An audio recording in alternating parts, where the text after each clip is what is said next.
新闻头起先来看金华城案件上新的进度。顶月开发公司主动申请变更都市设计内容，暂慢实施20%用这奖励。不过，都发局表示，文件是写明是取消。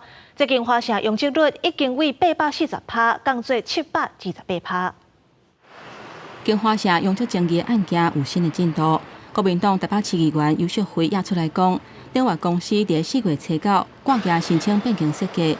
目前变更案甲有争议20%的用这奖励取消，不过顶月16暗时紧急发声明驳回讲，强调是暂缓实施20%用这奖励，并不是取消。市府宣称顶月放弃，总是被顶月打脸。最根本的问题，这个釜底抽薪的办法，就是蒋万安的市政府应该重新开都委会，针对这个金华城的20% 农奖。 违法的事情进行审理，并且取消。用这奖励是暂缓或者是取消。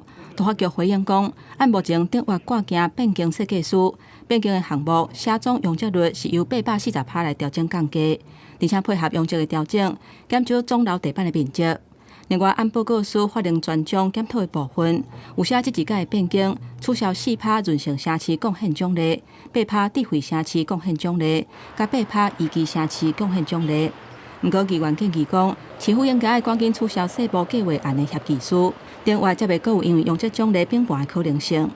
譬如说，他帮市府认养公园，帮市府修复道路，然后市府再给予他一定的荣奖，但是这样的交换条件其实是不等值的，所以我希望是不管。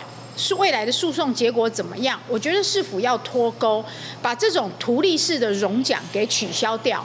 也就是说，我们不再跟顶月进行这种交换式的荣奖。都发局表示，最后法院若判定金华城无罪，用这奖励嘛是合法的。另外，佫一届申请变更设计恢复申请用这奖励，市府嘛尊重。公视新闻台北报道。前民众党的主